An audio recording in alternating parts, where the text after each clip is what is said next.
Je vous laisse le soin de découvrir le récit de Gulvendenes, gardien-chef du phare de Gorlebela.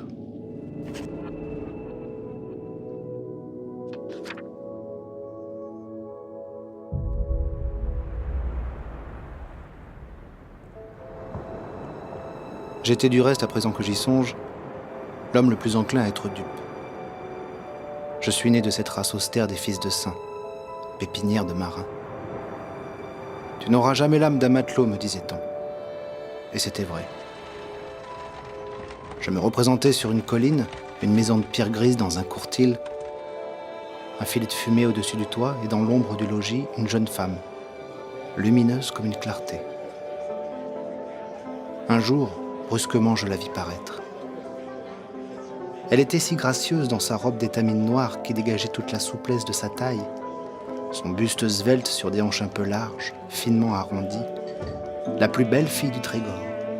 J'aurais voulu la saisir d'un bond, l'étreindre, l'entraîner comme une proie. Nous nous fiançâmes la veille de la Saint-Yves. Je me remémorais ce dicton. Tu reconnaîtras la jeune fille digne d'être épousée à ce qu'elle ne t'aspirera que des pensées chastes. J'en avais d'autres auprès d'Adèle le Zurek. Nous habitâmes tour à tour les postes de Bodic, Port-Béni, Lantouard, tous des phares terriens situés sur les hauteurs verdoyantes du Trégor. Nous y vivions côte à côte, jamais séparés. Il est mort, mon père. Il est mort. Il n'y a plus que moi. Je t'en prie, ne me laisse pas. Je t'en prie, Gulven. Ce soir, la pointe du rat elle-même n'est plus qu'une haute silhouette sombre, le profil indécis et menaçant d'une terre fantôme. Ainsi nous apparut-elle lorsque nous y arrivâmes d'Audierne dans une charrette de roulier. « C'est la pointe, lui dis-je. Ce feu là-bas, c'est le phare de l'île de Saint. » Mais elle ne regardait que Gorlebela qui brillait plus que tout autre. Retrouver ma terre, mon île et mon vieux père, une aubaine. Mais en échange, adieu la vie parfaite en compagnie d'Adèle, le repos et le travail commun, écherveillés à deux dans la lanterne. Je ne serai plus sous le toit de ma femme qu'un hôte intermittent. Pour 15 jours de présence, 1 mois de séparation. Pire que tout, lorsque je rentrai, je découvris ma femme dont la profonde altération des traits m'épouvanta. La chose était conclue. Elle partirait pour Tréguier durant mon prochain tour de garde. Je reçus alors les lettres d'Adèle. De leurs enveloppes fanées se dégage encore le parfum de nos fiançailles. Elle me parlait de tout, de sa bonne humeur retrouvée, du plaisir de s'éveiller dans son ancienne chambre. Elle ajouta en post-scriptum qu'un proche de la famille, 3e gardien au Cap Fréhel, cherchait un poste en mer. Je fis la rencontre d'Hervé Louarn quelques semaines plus tard. Mon ingénieur, vous savez que je n'ai jamais été causeur. Eh bien, avec ce Louarn, je me sentis tout de suite en confiance. Il y avait dans ce Trégorois, à mine de femmelette, un peu du sortilège des filles de sa race. Louarn se révéla aussi être un gardien débrouillard, assidu à la tâche et avide de nouvelles connaissances. Lorsqu'il rentrait de ses 15 jours de permission, j'étais le premier à lui tendre la main pour l'aider à se hisser jusqu'au seuil du phare. Ne m'apportait-il pas des nouvelles fraîches de ma femme?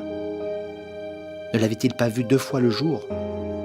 J'avais parfois l'illusion que d'avoir respiré son atmosphère, il avait retenu dans ses vêtements quelque chose de son parfum. Je découvris à quel point je fus sot par un pur hasard. Je me rendis chez Louarn alors que celui-ci était en poste à Gorlebela. Hervé, mon amour. Hervé, mon amour. Cette longue blouse blanche que j'offris à Adèle l'année de nos épousailles, Adèle l'avait repassée de ses propres mains et rangée au fond d'un tiroir. Qu'elle dorme loin de tout regard, m'avait-elle dit. Avec le souvenir de ma virginité.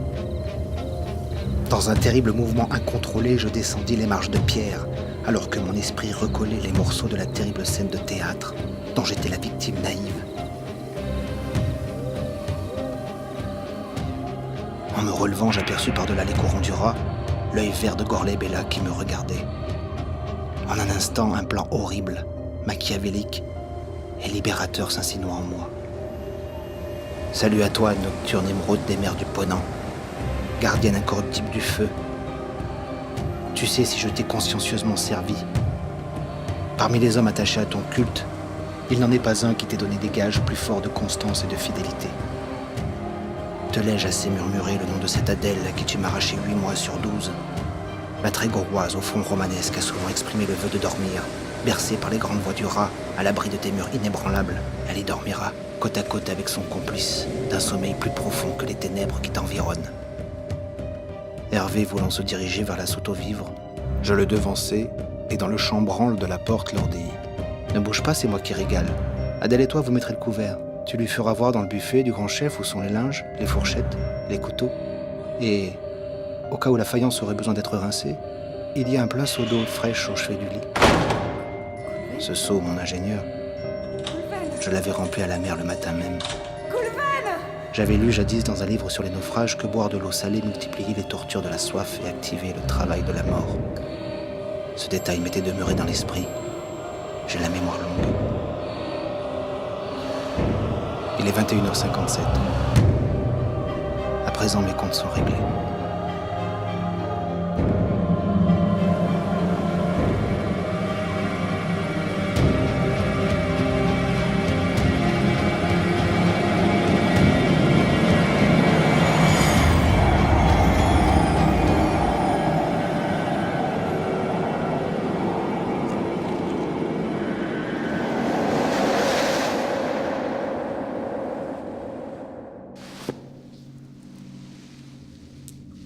Qu'est-il devenu? Les courants de la pointe du rat ne rendent pas les corps, Gabriel. Il est 21h57.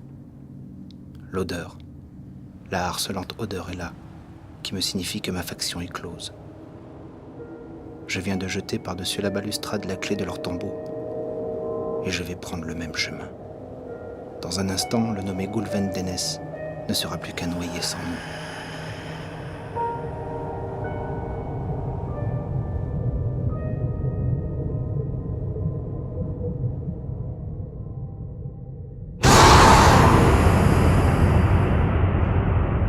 Par ailleurs, rien à signaler.